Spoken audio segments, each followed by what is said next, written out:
travel experiences from around the world.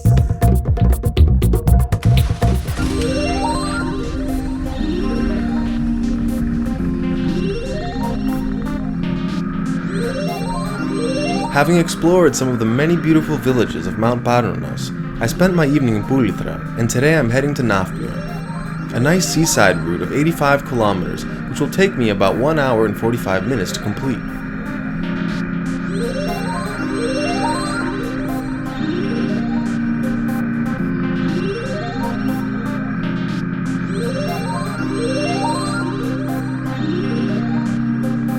During the ride, I see many beautiful beaches where I don't stop, but will remember for my next ride to this area. Some of them are quiet, while others more lively. Nafplio is one of the most popular tourist destinations that's close to Athens, and I visit it quite often. The distance from the Greek capital is just 138 kilometers, and you need about 1.5 hours to reach it. It is the capital of the Archaeological region and has about 14,000 residents. It has been characterized as a traditional settlement and is one of the most picturesque cities in Greece. It was the first capital of the Greek state from 1828 to 1833, and the name comes from mythology, as Nafplios was son of the god Poseidon and the goddess Amymone. It's a very charming city, where on weekends it gets very crowded, even throughout the entire year. A stroll along the cobblestone paths of the city center is the first thing that you're going to do, as it's really picturesque, with nice shops, taverns, and cafes. An old town full of mansions that create very beautiful scenery in every corner.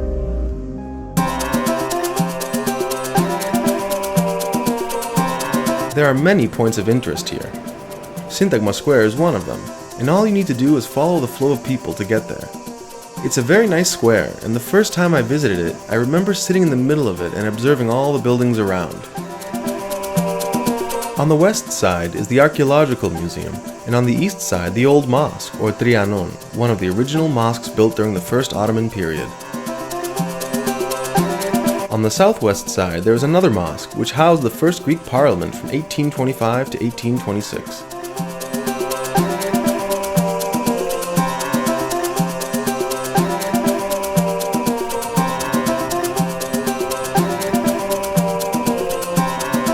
While strolling through the town, you will see a lot of worry beads, and there's even a museum dedicated to them and many stores that sell them.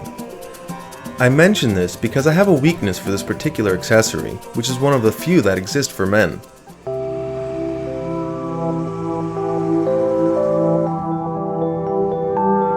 The coastal road of Nafplio is also full of cafes and attracts many people.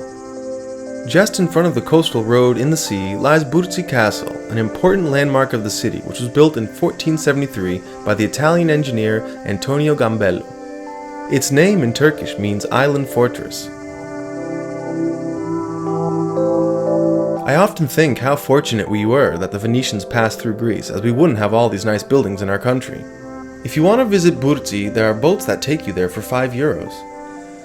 Continuing on from the seaside pedestrian zone, you will find yourself in Nafplio, a paved path on a rocky peninsula that is really worth visiting. The Turks called it Itskale, or Inner Fortress, and it is said that Kolokotronis raised the flag of liberty here in 1822.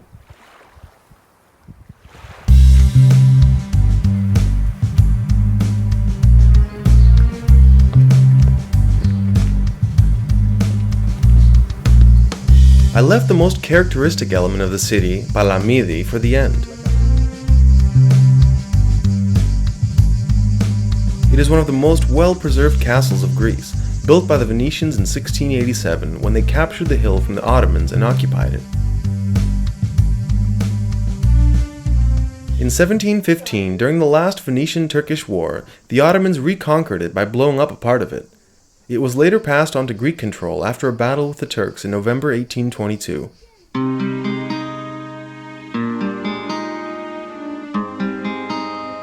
After the Greek Revolution, Palamidi served as a prison where in 1833 Theodoros Kolokotronis was imprisoned.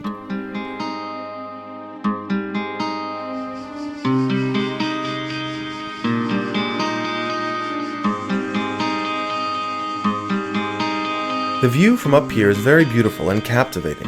The entrance fee to the castle is €4, and in the summer is open from 8 a.m. to 8 p.m. and in the winter until 5 p.m. Nafplio is a royal city with a deep history. It's almost impossible not to love it. And no matter how many times I visit, it's always charming and has something different to offer, making each visit unforgettable.